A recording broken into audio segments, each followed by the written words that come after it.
Hello and welcome to PT 668.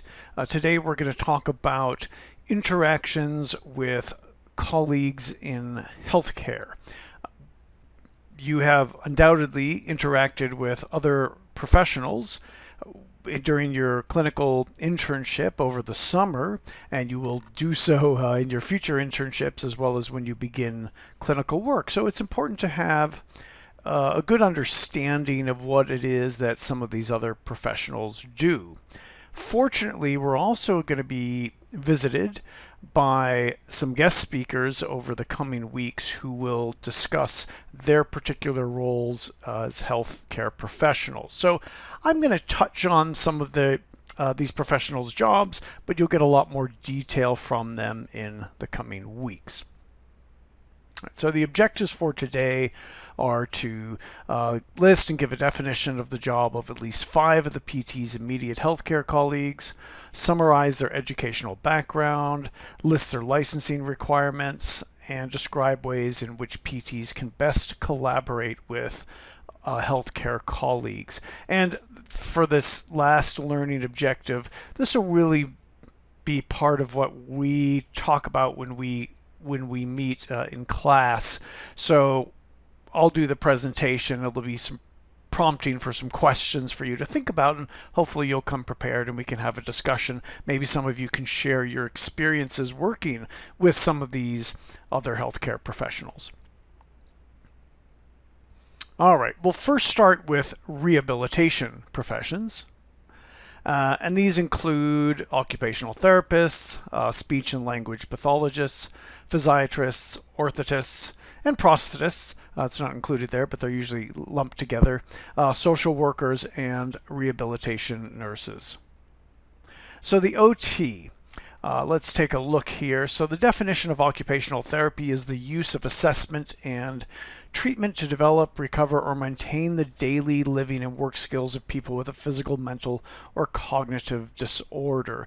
And so we actually see the similarities between OT and physical therapy. And perhaps some of you, if you worked in a skilled nursing facility or did your clinical internship in a SNF or in a hospital, you had an opportunity to work with an occupational therapist. And many times there is the chance to co-treat patients with an OT. So ultimately you're working on improving the patient's function. They may be taking a slightly different approach than physical therapy is, but there is also a fair amount of crossover as well. And just as with physical therapy, we have the physical therapist assistants working with us. OTs have COTAs, or Certified Occupational Therapy Assistants. An occupational therapist requires a master's or a doctoral degree from an ACOT accredited program, and that's the Accrediting Commission on Occupational Therapy Education. Most programs currently are master's degrees, though similar to what has occurred with physical therapy, many are now switching to the doctoral degree. So OTs have been licensed in California since 2001, and so before that it was a national registration only. And there's approximately a little over 100,000 licensed occupational therapists in the country, so less than the number of PTs. OTs, just like PTs, can do advanced certification, and perhaps the most common ones are hand therapy. Now, there's nothing to stop a physical therapist from becoming a certified hand therapist, or CHT, but it does seem to have fallen under the purview for some reason of occupational therapy. It makes sense in many respects, and they're doing the fine motor tasks of activities of daily living. And so hand therapists often are working with post-operative patients or someone who's had damage to the hand, but even patients may be following stroke and have lost the normal neuromuscular function in the hand. They're also trained to make splints as well. And maybe you have seen this if you worked with any OT, either when you were volunteering or as an aide, or maybe during your internship. There's also certification for physical agent modalities, and then also swallowing assessment. Swallowing, as we'll find out as well, is a big component of what speech and language pathologists do, and it's an important consideration for patients with neurologic deficit. If there's cranial nerve 12 damage in particular, a patient may have difficulty swallowing, and this of course can become very problematic and can be even life-threatening. So although this is often done by SLPs, it may also be done by occupational therapists. And so what I'd like you to do when we meet in class is, can you think of examples when a PT might collaborate with an OT? And so some of you may have actually had those experiences. It would be great if you could share them with the class. But if not, maybe you can speculate as to when you think that might occur, because then you will be better prepared when you are working side by side with an OT, being able to say, hey, maybe we'd be better to, dovetail our treatments or do a co-treat or something like that. All right, and I mentioned before the speech and language pathologist, or SLP. So they do evaluation and treatment of patients with speech, language, and cognitive communication and swallowing disorders in individuals of all ages, from infants to the elderly. They require a master's or a doctorate degree. They're typically employed at hospitals, residential and non-residential care facilities, schools, and even public health departments. And although perhaps less likely to do some co-treats with SLPs, there is a chance that PTs might. However, there's often a lot of communication, particularly if you're working in a rehab unit with neurologically impaired patients. Some of them may have speech disorders, whether it's maybe difficulty speaking or difficulty comprehending language. They may have issues with swallowing. And so we are going to have a guest speaker come who is a speech and language pathologist and really talk in a lot more detail about what the SLP does and really the role that the physical therapist can play in helping working with patients with a speech or a language disorder. And so again, think about some examples where you might collaborate, and we'll talk about those in class. And again, if you've had any experiences, we'd love to hear them. All right, a physiatrist. A physiatrist is a physician. It can either be a medical doctor or a doctor of osteopathy with osteopathies, not osteopathy, sorry, I mispronounced that, with board certification in physical medicine and rehabilitation. The definition is the medical field focused on the ability of a person to function optimally within the limitations placed upon them by a disabling impairment or disease process for which there is no known cure. And so these are physicians, again, they're typically going to be working, well, not always in an inpatient setting, but oftentimes in an inpatient in a rehabilitation setting, whether a SNF or in a rehab unit in a hospital. Although there are a number of physiatrists who work in an outpatient setting, dealing with patients with diseases with no known cure. Some of the things we see, they're working with patients with rheumatoid arthritis, and many of them may have some specialization in rheumatology as well. The training is a 1-year internship and 3 years of hospital residency with a specialization in physiatry. And they're often great doctors to work with because they really do understand how the whole rehabilitation team works together. So they're part of that rehab team. They may be the one guiding the rehab of a particular patient, but they also recognize the role that each team member plays, and they really do understand the language of physical therapy and actually the language of all of the other rehabilitation professionals. So my experience working with physiatrists, both inpatient and outpatient, has usually been quite rewarding because they do tend to recognize and appreciate what it is that physical therapy can offer patients. And again, think about some of the typical interactions that you might see or that you might have had. All right, an orthotist or prosthetist, they're technically two different things, but many people study for both. And this is an allied health professional who's educated and trained to make and fit orthoses and prostheses and manage the orthotic and prosthetic patient care. So their education typically requires a bachelor's degree, although some may actually have a master's degree, along with a postgraduate certificate from a CAHEP accredited program, which is the Commission on Accreditation for Allied Health Professionals, or an NCOPE, which is the Accrediting Commission for orthotists and prosthetists. So they also have to do a residency program as well. So typically a bachelor's, although most of them have now pretty much switched to a master's. I actually don't know if there are too many bachelor programs left. I think they're all now master's degrees, even though that may not be the licensure requirement. But do know that kind of a lot of these professions, just like ours, we've kind of progressed in terms of the degrees as more knowledge is required in order to act as a professional within that specialty.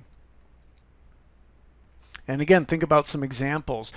Maybe some of you have worked with patients with who've had amputations. Did you work with an orthotist or a prosthetist, or did you work with someone who needed some sort of bracing, or even just simply, outpatient, someone who needed a shoe insert? Did they go to an orthotist for that? Many podiatrists will make that, and even some PTs will make custom orthotics. I did that a long time ago in the early stages of my career. I haven't done it for a while.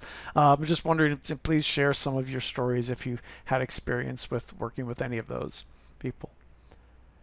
All right, social workers. You typically work with a social worker in an inpatient setting for the most part, and oftentimes they're part of the rehab team. Someone's come in, they've had a significant injury, maybe they've had a stroke, maybe a spinal cord injury. The social worker is going to be able to help those people find the resources that they need, particularly when they're discharged from the hospital or the rehab setting. And so the social worker is a practice-based profession and an academic discipline that promotes social change and development, social cohesion, and the empowerment and liberation of people. And really it's about getting people back to functioning as much as possible in their daily lives. So social workers require a minimum of a bachelor's degree, although most do actually have a master's degree, plus at least 400 hours of supervised field practice. Now, we'll typically see two types of social workers. There's the licensed clinical social worker. These individuals tend to work more with patients or individuals for mental health needs. And then there's the medical social worker, which, if you're in a hospital or a skilled nursing setting, this is most likely the type of individual you'll work with.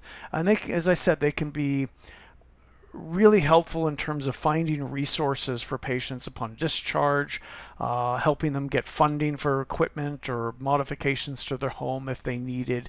It can be very scary to be dealing, oftentimes it's the loved one or the companion who's helping this patient. Okay, now they're being discharged from the hospital, but okay, what do we do now? Where do we go? Or maybe there's an issue with elder care. And I bring this up because I had to deal with that with my mom, who had Alzheimer's. And it's a terrifying experience when you start to see the cognitive decline and wondering, what are the resources available? Can you have someone come in the home? Does she need to go into a home? What type of care does she need? How are we going to pay for that?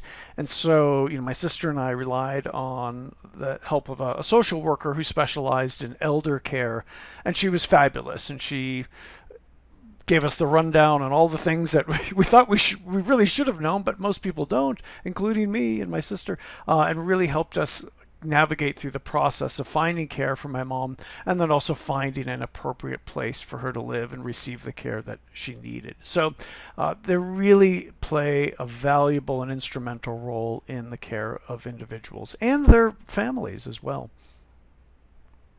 And again, can you think of examples when the PT might specifically collaborate with the social worker? So hopefully we'll have some good discussions about when you think you might see collaboration between PTs and some of these other professionals. All right, and then I think this is the last one of our rehabilitation specialists. This is a rehabilitation nurse, and this is a person who cares for individuals who are experiencing temporary, progressive, or permanent illness or disabilities that are extensive. So they're on RN, but they have a certificate in rehabilitation nursing. This is offered by the Association of Rehabilitation Nurses. So they typically are going to be working in a skilled nursing facility or in a rehabilitation setting in a hospital. So they'll be very knowledgeable and adept at dealing with many of the needs of those patients who are undergoing rehabilitation, as opposed to, maybe an ICU nurse or, the nurse who works in an outpatient clinic. So they're specialized, particularly in dealing with rehabilitation. They're going to be helping manage with medications, things like that. And often you'll find, and for those of you who've been in the hospital or even the skilled nursing facilities, the nurses really they keep the place running. They really are on top of everything that's going on with the patients, and they're a great resource. If you have questions about a patient, and even things like medications or their medical status, what can you or can't you do with the patient on a given day, because you're aware patient status changes constantly. The nurses are excellent at helping you navigate some of those changes that are going on with the patients. And again, see if you can think of some examples. A little bit redundant here, but all right. And then we're moving on to professions with diagnostic privileges, so a little bit different than the rehabilitation professionals. And we also find these professions with diagnostic privileges are also the ones who are likely to refer patients to physical therapy. And so for diagnostic privileges, these professionals, are able to order tests, they're able to order blood work, MRIs, x-rays, those sorts of things. And they typically are also allowed to prescribe medications, although with some exceptions, and we'll see that as we move through this list of healthcare professionals. So these diagnosticians include medical doctors, osteopaths, the mid-level practitioners such as the family nurse practitioner and the physician's assistant, chiropractors, dentists, and podiatrists. So these professionals are the ones that we're going to be dealing with mostly, and oftentimes you'll be getting referrals from many of them, most often from a medical doctor or an osteopath, but you may still get a referral from any of these professionals. So the medical doctor, most of you are probably aware of the training, but if not, we'll go through it. Medical school, it's a 4-year graduate program followed by a residency in a specialized field.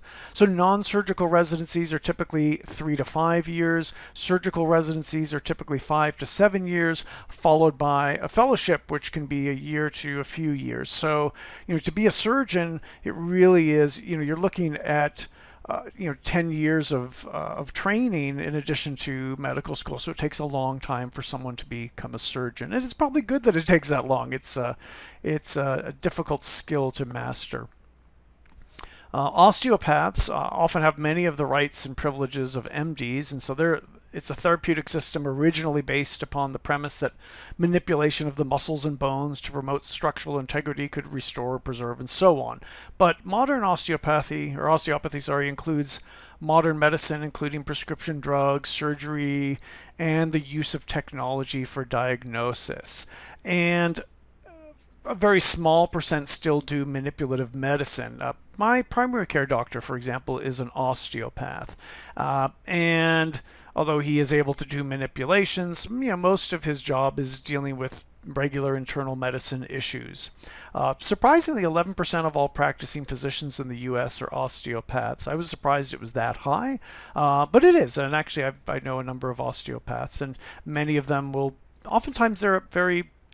they will favorably refer patients to PT because they also come from this understanding and this philosophy about rehabilitation that maybe some medical doctors don't have. The education is similar to medical school, 4 years of medical school followed by a residency and maybe a fellowship. And as I mentioned, there's nothing stopping an osteopath from becoming a surgeon, so they can still go through a surgical residency and a surgical fellowship. You'll also likely get referrals from some of what we call the mid-level providers, so the FNPs, family nurse practitioners. Sometimes you'll see LNP or licensed nurse practitioner or physician's assistant. And many busy practices will hire these professionals on to help alleviate some of the load from the MDs or the DOs. These practitioners can order diagnostic tests, as I mentioned, very similar to what physicians can. They can order x-rays, MRIs, CT scans, blood work, and so on.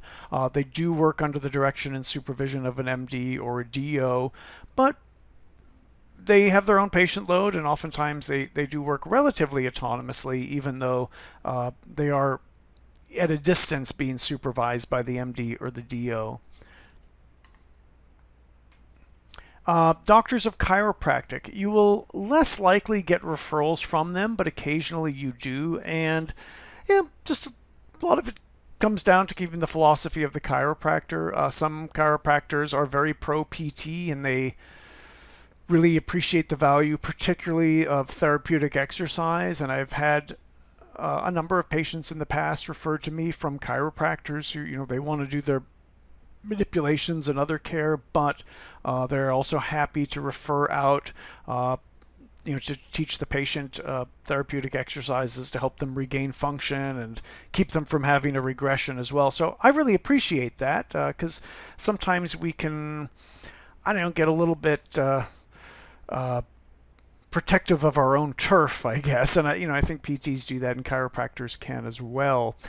Interesting, chiropractic is kind of built on the philosophy of Daniel Palmer. I don't know if any of you know the history behind it, but this was a gentleman who manipulated someone's cervical spine and found that they recovered their hearing, and this whole idea and the philosophy behind it that was pretty much any sort of disease or illness can be treated through the correction of spinal malalignment. Now, I think we understand that's not true. It discounts germ theory.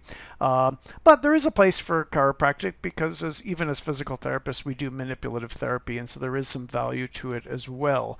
I guess my concern with chiropractor, and I don't mean to go off on chiropractors, but those who do accept the philosophy that you can treat any illness with chiropractic, which is not true. And even any physician will tell you can't treat any illness with just the one or two things they do. It requires a number of different people with different specialties to come in. So what chiropractors can do, they are able to diagnose and treat any disease that's within their purview of their license. They're not allowed to prescribe any medications. They can't perform surgery, and they're not allowed to puncture the skin. But they are allowed to do manual manipulation of all joints and soft tissue. Now, interestingly, in some states, as I said, there is a bit of turf war between PTs and chiropractors. In some states, PTs are not allowed to perform grade 5 or manipulations of any body part. This was kind of an encroachment in chiropractic, and this came down to some kind of political infighting. That's not the case in California, but I believe in Washington, and I don't know if the laws changed, but it used to be, as PTs, we weren't allowed to do manipulation of the spine because that fell under the purview of chiropractic. People did it anyway. You would document it differently, just in case there was ever an issue. They are allowed to use physical therapy modalities, and I think we talked about with the laws and regulations, they're not allowed to advertise physical therapy, but they can advertise the use of physical therapy modalities. Now, interestingly, Medicare and private insurances will reimburse typically for manipulation only, but not anything else. But for the most part, chiropractic, some private insurances are covering a bit more. They make a lot of their money, or they get a lot of their business from PIP, the injury protection from your car insurance, and a lot of people will just pay out of pocket. But keep in mind, you may end up working with chiropractors. You may get some referrals from them. It's not a bad idea to cultivate that relationship. Just as with any other healthcare profession, some are great to work with, some not so good. And I've worked with some really excellent chiropractors who really embrace physical therapy, and I appreciated that. So don't discount them. Do keep in mind that they're also there to help get our patients better. Continuing on, so their education, they get around 4 to 5 years of postgraduate training at chiropractic college. Now, this is interesting, and this is kind of an anecdotal philosophy shared with me by a chiropractor. And he made a good point. He said, if you do go to a chiropractor or you end up working with one, ask them what their philosophies are like. Are they're chiropractors who focus on alignment, or are the chiropractors ones who focus on motion? And this gentleman felt that he was more of the of the motion group, and he felt that those who focus on alignment typically are the kind of the old school chiropractors who think any sort of disorder can be corrected just by realigning the spine, whereas those who really think about doing manipulations or any mobilizations is about gaining motion in whatever body part needs it, and that ultimately that's going to improve patient function. So if you end up getting referrals or meeting chiropractors or even going to one as a patient, you can ask them a little bit about their philosophy. And that this is the take of just one professional that I know, but I found that kind of interesting that even amongst chiropractors there tends to be at least a couple of camps. There possibly are more camps to that. So just something to keep in mind.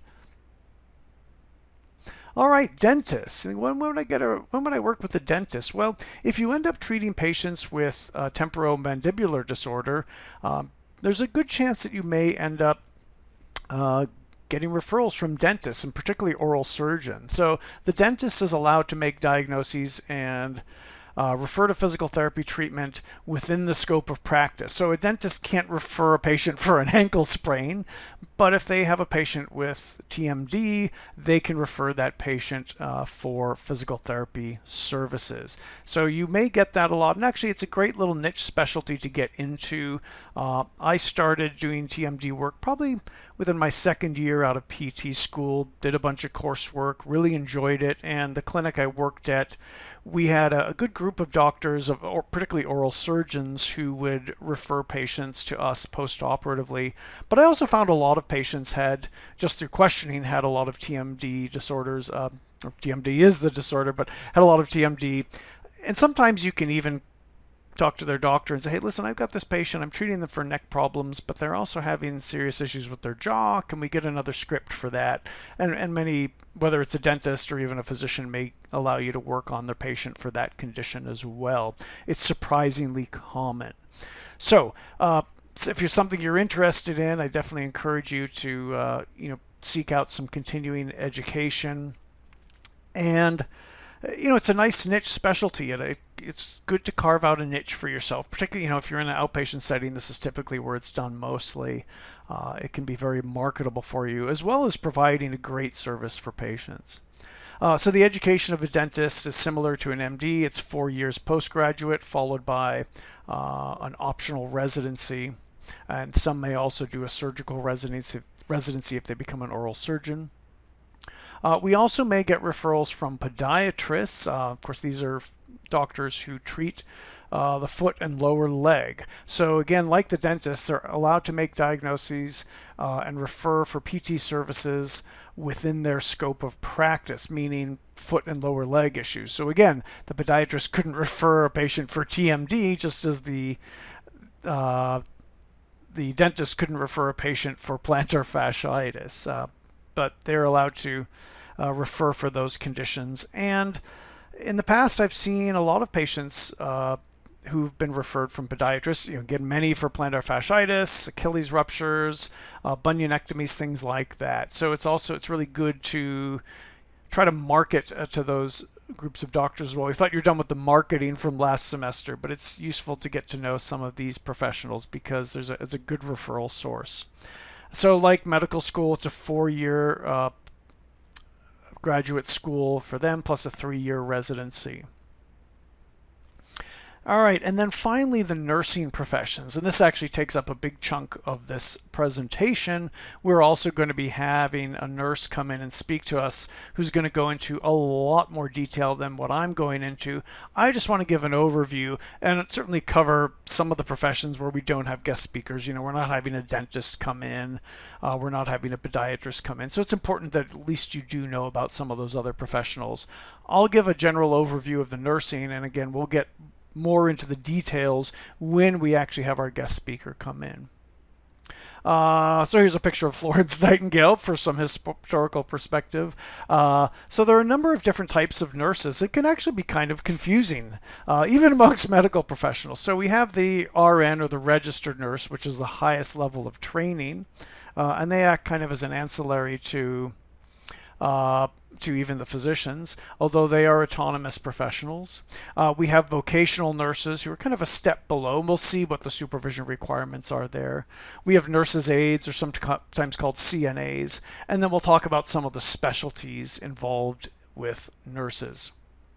So an RN, it's typically at an associate or a bachelor's level. So many of the community colleges will offer the associates in nursing.